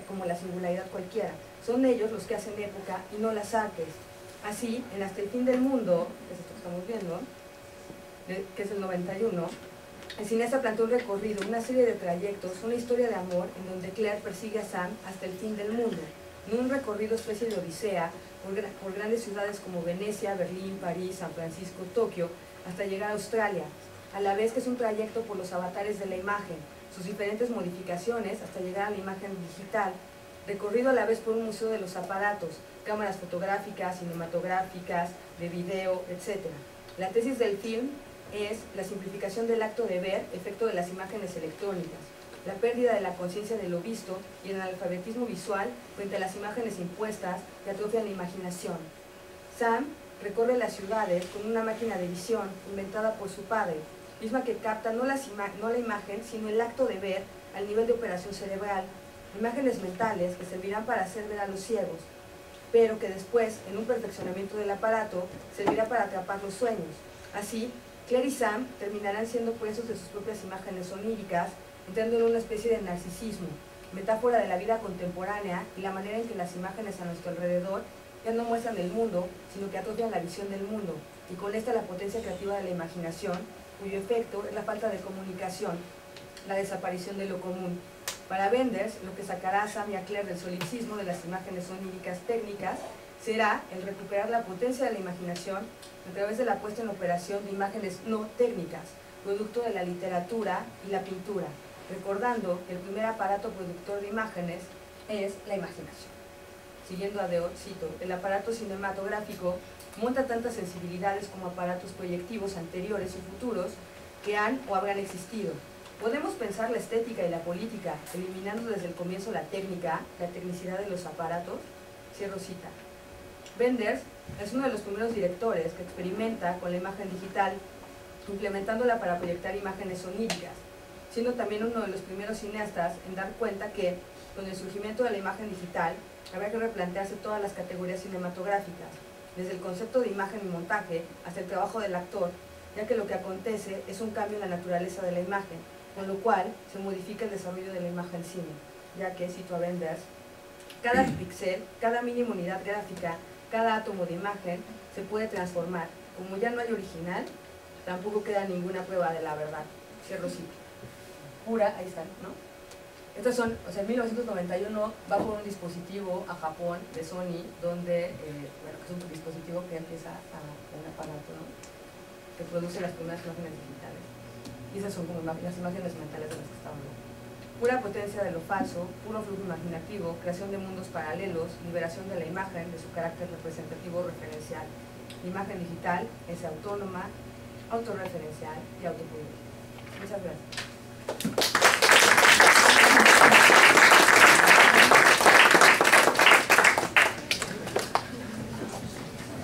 Y así con la cuarta mesa que nos invita a pensar la tecnología de otra manera. Vamos a abrir la ronda de preguntas. Tenemos mucho tiempo, así que pueden elaborar muchas preguntas. Francisco, por favor. Son como dos preguntas. Uno a los tres primero. A Dexter, a Roberto y a Luis. Y luego una a Sonia. Primero la de Sonia, porque me acuerdo más. Porque lo tengo pues. Sí. Es una, digamos, en el seminario también leímos a Deot. Ajá. Y teníamos mucho problema con su noción de aparato, digamos. ¿Cuál era el problema? Es el problema de básicamente hacer un concepto, ¿no? Ajá. En relación con las prácticas. Es decir, Ajá. su noción de aparato, Ajá. el concepto de Ajá. aparato, no es propiamente una máquina, o sea, es decir, no es la computadora, no es... se parece más a lo histórico, se parece más al acontecimiento, digamos, en otros términos. Entonces, digamos, no significa que no sea útil para hacer análisis, ¿no? Pero sí teníamos como ese problema, sí, ¿cómo diablos hacer como una conexión, ¿no? Entre efectos tecnológicos, suponiendo que las computadoras sean tecnología, o que, digamos, entre lo que llamamos comúnmente tecnología y el concepto de valor, ¿no? O sea, es decir, esa es como una pregunta, ¿no? Es una pregunta teórica, parece, pero no es propiamente teórica, sino más bien es de la articulación entre ciertas prácticas con un concepto, ¿no? Y por otra, para los tres que utilizan a Benjamin, en realidad, es decir, como que hay una certeza, ¿no? Que no han puesto a discusión, según yo, ¿no? En sus discursos, es que si hay una modificación de la experiencia, ¿no? Y esto también en el seminario vamos a, bueno, lo traigo porque de eso se trata, ¿no? Hacer como también conversaciones entre trabajos grupales, ¿no? Y colectivos. ¿Qué sería, o sea, vamos, la pregunta que nosotros hemos hecho, y sí cercano a Benjamin, pero no solamente, ¿no? También con todos aquellos que dicen que habría una articulación entre la estética, el discurso, la tecnología, ¿no? ¿Qué sería si es que existe una experiencia tecnológica y cómo, por ejemplo, la tecnología la modificaría, ¿no? ¿Cómo es que escuchar ahora música con audífonos, ¿no? Sí, es una modificación tecnológica, ¿no? ¿Eso es una modificación tecnológica o no? Sí, porque por otro lado tenemos discursos como los de Deot que dicen que eso no es una modificación tecnológica, ¿no? Que tendríamos que plantear la discusión en otro espacio, ¿no? Deleuze lo plantea, que citaron a Deleuze, ¿no?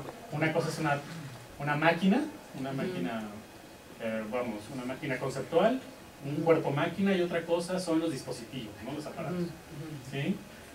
Entonces, no sé si se fijan, es como, sí, es cómo se articulan las prácticas realmente, ¿no? Y el trabajo conceptual, ¿no? Porque las mesas también anteriores del coloquio tenemos participaciones que tienen sus discursos desde las prácticas, ¿no? Entonces, es un problema, ¿no? Entonces, no sé. ¿Quién responde primero? Bueno,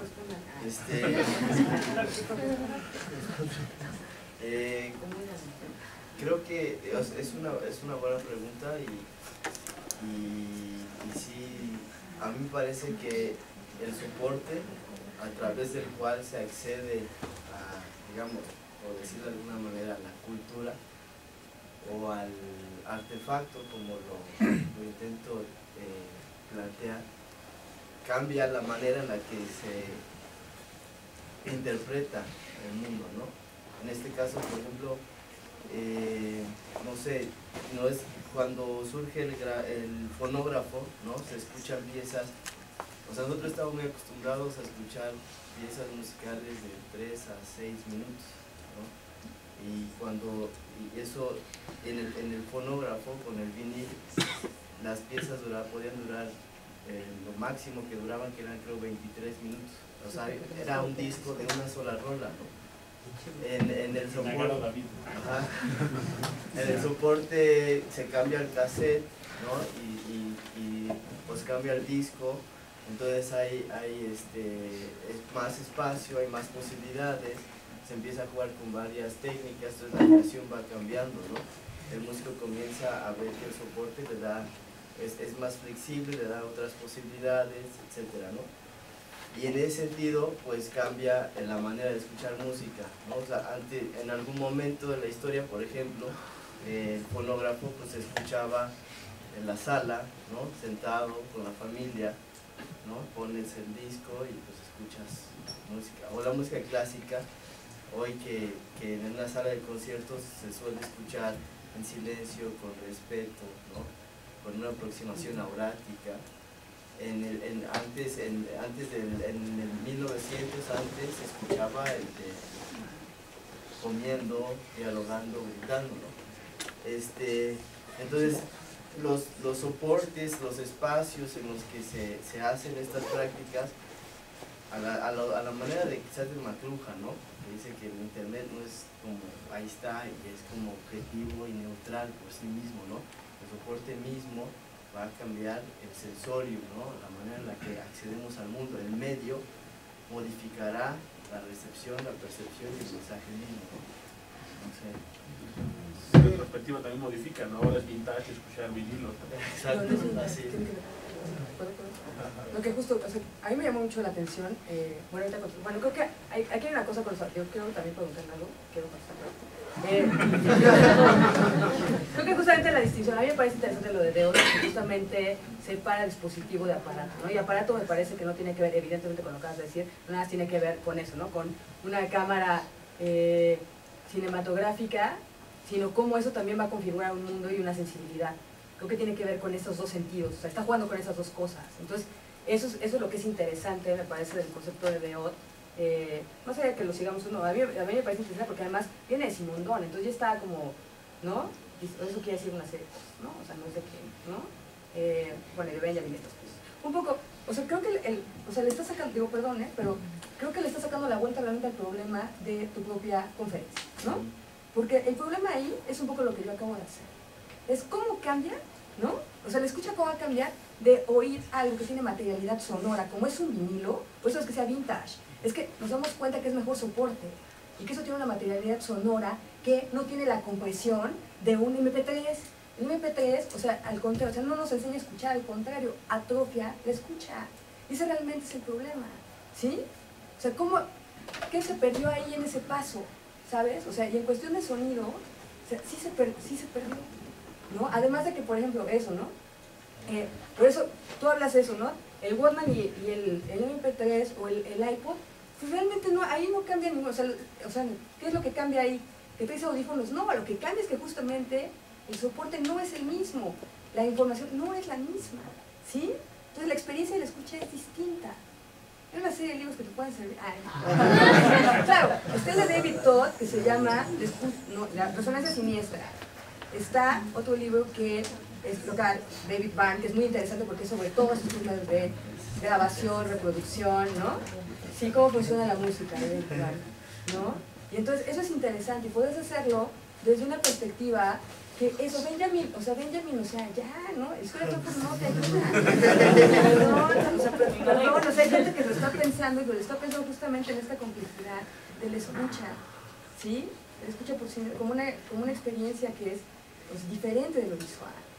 Eso es como importante, ¿no? Pero creo que el problema central es ese. El problema es cómo de una tecnología a otra se cambia, ¿no? No es el mismo sonido. Así como no es el mismo sonido el de la sala de conciertos, ¿no?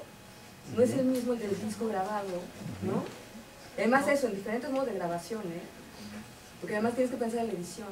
Tienes que decir una serie de cosas que son distintas de lo analógico a lo digital. Sí, o sea, lo que sucede es que como que intento cambiar, o sea, mover la mirada, me parece que siempre la mirada Mover va el oído hacia, ajá, empezando por ahí, mover el oído hacia. hacia, en lugar de ver el objeto, porque digo, llevamos, creo que siempre cuando se habla de arte, se concentra uno siempre en el objeto, ¿no? En la obra de arte. ¿Qué me dice la obra de arte? Yo lo que intento es mover esa percepción hacia el espectador y hacia la técnica, ¿no? Claro, la técnica misma cambiará la percepción, ¿no? Pero lo que me preocupa no es el contenido, ¿no? No es que, o sea, pero es que es el contenido, eso no es contenido. O sea, lo que estoy tratando de decirte es que no es lo mismo. O sea, tú puedes escuchar a Bach en una sala de conciertos, puedes escuchar en un acetato y lo puedes escuchar ¿no? En un MP3. Y no es lo mismo. sí, Ok, no es lo mismo. intento, Estoy ¿vale? de acuerdo. Es que ahí es algo que creo que en el seminario lo hemos tratado de cierta No soy manera. del seminario, Es, No sí, soy del seminario. se nota. Hay algunos libros.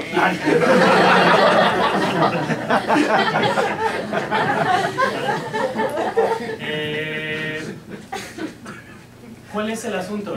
Sí, es diferente, ¿sale? Por eso me parece como muy interesante cómo por lo menos Deleuze sí trata de mostrar como una imagen analógica, suena rarísimo eso, a una digital se modifica, pues sí que hay características. Pero lo que creo que nos hemos dado cuenta en esa medida es que ninguno de los autores define experiencia. O sea, si dicen, ¡ay! Se cambió la experiencia, la tecnología, los celulares, pero nadie te caracteriza eso. Es decir, sí, vamos, se pierde el sonido. ¿Y eso cómo modifica la experiencia? ¿Sí? O no ves de la misma manera, no escuchas de la misma manera. O sea, es diferente experiencia estar sentado escuchando un vinilo a estar en tu... O sea, así tan fácil. O sea, entonces tenemos muchas experiencias.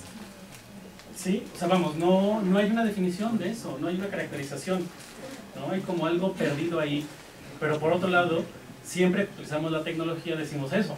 La tecnología nos ha modificado, igual de otro, ¿no? De otro. Tenemos un aparato y eso configura la historia y eso configura la experiencia, ¿no? La sensibilidad. Bueno, ¿y eso qué es? ¿Cómo se constituye? Y sí, ya chole Benjamin, pero creo que ahí, ¿no? Desde mi punto de vista creo que tiene algo, tiene un punto él, ¿no? Sí, ¿Sí?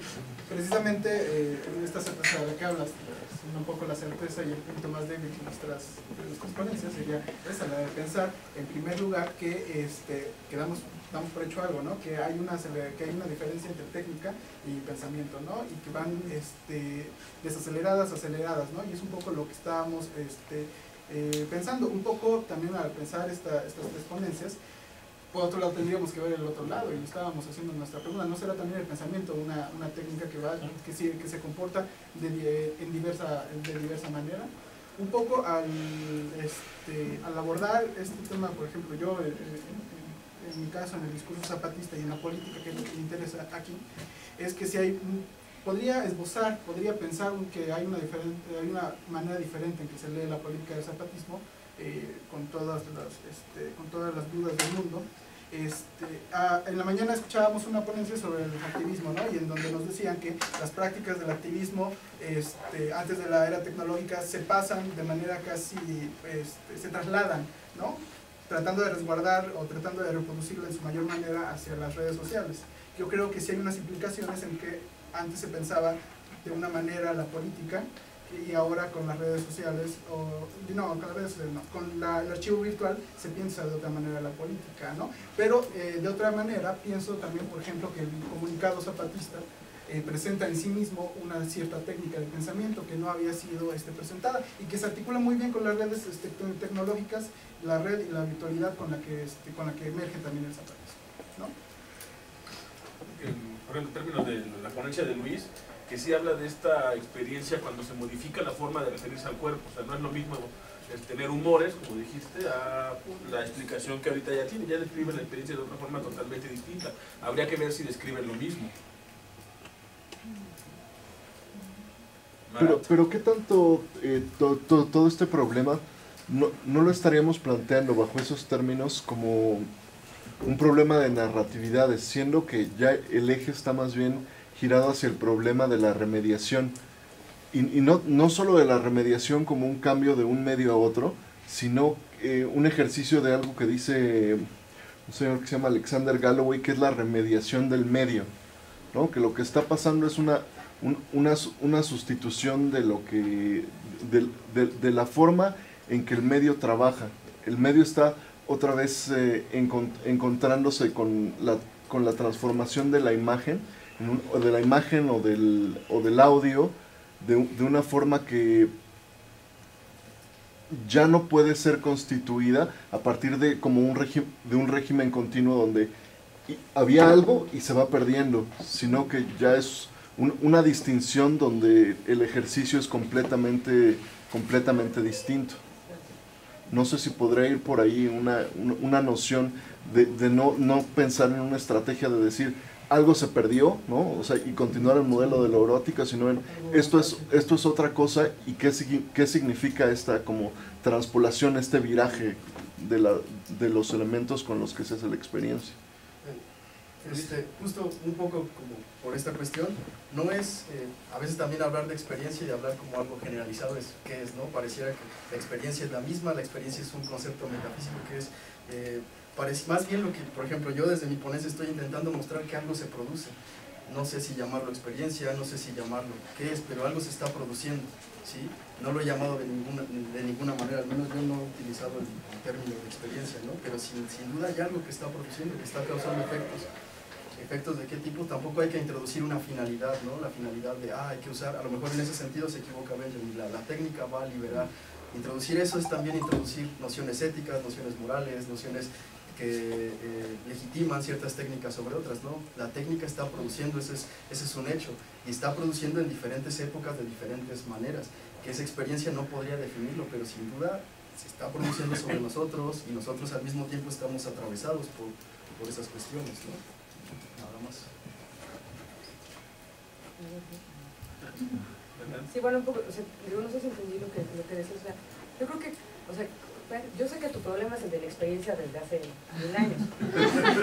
O sea, no porque los autores no hablan de eso, o sea, ya por eso están mal, ¿no? O sea, están diciendo otras cosas. A mí me parece, o sea, justamente a mí, algo en lo que sí que también es como mi problema, es que también por eso sí me late lo que dice Beot, esta cuestión de la experiencia, no de la experiencia, sino de la sensibilidad. Hay una sensibilidad que se puede. Experiencia es otra cosa, porque eso es una, o sea, eso así que cada quien, digo, o sea, no podemos como decir la experiencia es esto, o sea, como decir la experiencia en esta época es esto, o sea, yo creo que no se puede decir. Y un poco lo que decían ahí atrás, yo creo que justo no es una cuestión como de sustitución, creo que lo que pasa ahora y que es como, o yo así lo veo, es que más bien se interfieren estas diferentes formas tecnológicas, si se quiere, ¿no? Se intervienen, o sea, están ahí, son posibilidades de experiencia que están ahí, que se van como ampliando. A mí me parece muy interesante, por ejemplo, lo que hace Godard en ese sentido, en el caso del cine, ¿no? Cómo recupera todas estas, ¿no? Todas estas formas de la imagen, desde la pintura, la fotografía, el cine, la digital, ahora el 3D, y cómo a todas las pone como a dialogar, ¿no? Y creo que eso es un poco esto que le interesa a Francisco, la experiencia contemporánea, ¿no? Que podemos poner a dialogar esas diferentes experiencias, ¿no? ¿Podrías, elaborar, la experiencia sonora no es solo la calidad del audio, del video, pero, o sea, es como obvio, pero ¿cómo lo definirías o cómo lo entiendes? Porque ahora que mencionaste esto de Godard, sí, justo en la diosa del lenguaje. Es que vi otra, Film Socialism, mezcla cosas de una definición increíble, con cámaras de celular, con cámaras de todas las texturas, para mostrar experiencias distintas, pero yo no sabría cómo entenderlo si ya sobre este fenómeno. ¿Cómo? ¿Qué es lo que tendrás que entender? ¿Tú qué tendrás que entender? ¿Qué crees que tendrás que entender? ¿Qué crees que estás haciendo? ¿Qué crees que estás haciendo? Está pensando en la imagen. Está pensando en imagen. Sí. Justamente es lo que acaba de decir, ¿no? Ya no hay narración. No hay historia, sí, no hay personajes, está pensando con esto que sería como los elementos del cine, lo visual y lo sonoro. y el montaje. Sí, Y es lo que está haciendo, ¿no? Es llegar a una pureza que justamente le alcanza el adiós al lenguaje. Adiós al lenguaje es eso, ¿no? Por eso se llama así también. Adiós al lenguaje en muchos sentidos, ¿no? Entonces, adiós al lenguaje cinematográfico, ¿no? A este lenguaje convencional, desde los encuadres, el sonido, o sea, que está llevando al extremo, ¿no? La imagen visual con este 3D que te está quemando los ojos, pero también la imagen sonora. Y esto no pensamos en la imagen sonora. Pero está ahí, cuando está eso, ¿no? Mary Shelley escribiendo, ¿no? El libro que te está, el ruido te está, eso, ¿no? Taladrando el oído, o cuando está en esto que parece que hay un ruido, ¿no? Que hay una falla en el sonido, y no, o sea, lo está haciendo a propósito, es llevar eso a, ¿sí? Sí. Está pensando con los ojos. Pero justamente ya no en esta cuestión como de la lógica o de la discusión. Ahí es muy blanco. Pero también se está moviendo en esta distinción entre hablar, ¿no? Una cosa es ver.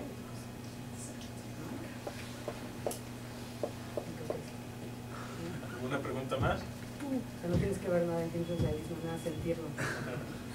Son películas que hay que sentir. Además son poéticas, o sea, hay una poética de la imagen y del sonido.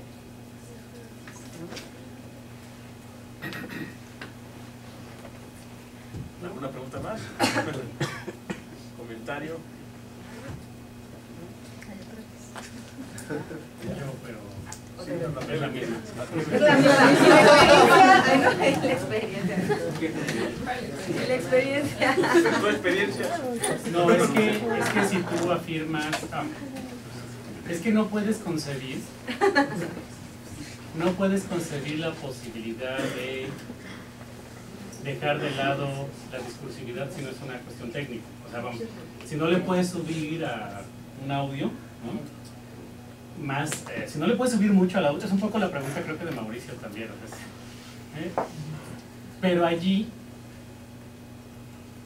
o sea, vamos, eso es una experiencia fuera de lo discursivo. O sea, ¿qué significaría eso? ¿Cómo lo planteas? No es que es otro discurso, o sea, más bien fuera de lo narrativo, no fuera, o sea, el discurso es cinematográfico. Yo no dije nunca fuera de lo discursivo, o sea, que estaba pensando dentro del discurso, pero sin narración. Sí, No hay pero nada. eso solamente lo posibilita la técnica, o sea, es una práctica, Sí. ¿no? O sea, ¿y eso cómo lo dices? O sea, ¿cómo lo dices? Es un poco como dice Mauricio, o sea, es decir, sí, el sonido no solamente lo puedes caracterizar, y Mauricio también, digo, perdón, Marat, ¿no? Como pérdida, es que... Gemelo. ¿Sí? ¿Cómo caracterizas esa pérdida de calidad? Es la pregunta, de nuevo, sobre la relación de aparato con las prácticas específicas, ¿no? Esa pérdida de sonido, ¿cómo la caracterizas? O sea, ¿solamente la caracterizas como eso, una pérdida de calidad? No, no es pérdida. Bueno, sí, pareciera que no hay una manera de hablar de lo tecnológico. Parecía que nada más te quedas sin el gusto y ya no hay que juicio emitir. Exacto. Es que va por allí. Sí, es la parte entre el concepto y la práctica, ¿no? Y entonces, ¿cómo caracterizas? Por eso, digamos, bueno... Más bien, ¿cómo piensas? Porque caracterizar es otra cosa, ¿eh? Caracterizar ya sería ponerle acá, ¿no? Así, usa la palabra que quieras. ¿no? No, pero, es distinto. ¿sí? Es distinto. Bueno, ok. ¿Cómo lo pensamos, no? ¿Cómo la piensas? Es decir, ¿Cómo hablas de ella? Exacto, es como lo piensas, pero caracterizar eso como una cosa más fuerte. Sí, si solamente piensas en imágenes, entonces... No, pero eso solamente te lo permite el aparato. Sí. Sí, o sea, es decir... Es que en el cine no... Y entonces, ¿cómo no se puede caracterizas separar, las ¿no? técnicas? O sea, ¿cómo caracterizas cada aparato que produzca algo? Es que el aparato por sí mismo no produce. Y es que ahí es... Sí, claro. Por eso, de nuevo, si regresamos a Simondon, por eso Simondon hace... Perdón, esta es una referencia directa ahí. Por eso Simondon hace una descripción de cada aparato y lo va señalando cada uno. Porque es la única forma que puede. Claro. A mí lo que se me ocurre, así como para... O sea, que es un poco yo lo que hago con eso. Ver modos de operación. Claro, sí. ¿Cómo están operando las imágenes? Pero cada uno opera de manera distinta. Se engodaba un poquito, ahorita dije 2, 3 cosas, ¿no? Sí. Pero son modos de operación, ¿no? Y creo que ahí es donde podemos hablar y podemos decir ciertas cosas. Pero no como en general, o sea, el aparato en general, por eso, o sea, no funciona solo. O sea, siempre no se lo puede separar de un modo de operación, pero para pensarlo, ¿no? ¿Sí, no? Pero en ese sentido, lo que tú dices del cine, ¿qué sería? No, es que no hay algo como el cine, es el cine de Godard o es el cine de... Pero eso es ¿no? lo específico que dices. Es como opera, lo acabo de decir, o sea, ahorita que le dije cómo opera, ¿no? Lo visual, lo sonoro, el montaje, ¿no? Esa es una forma de operación. Pero es pensarlo. ¿Describir operación qué es? ¿Pensar? ¿Pensar?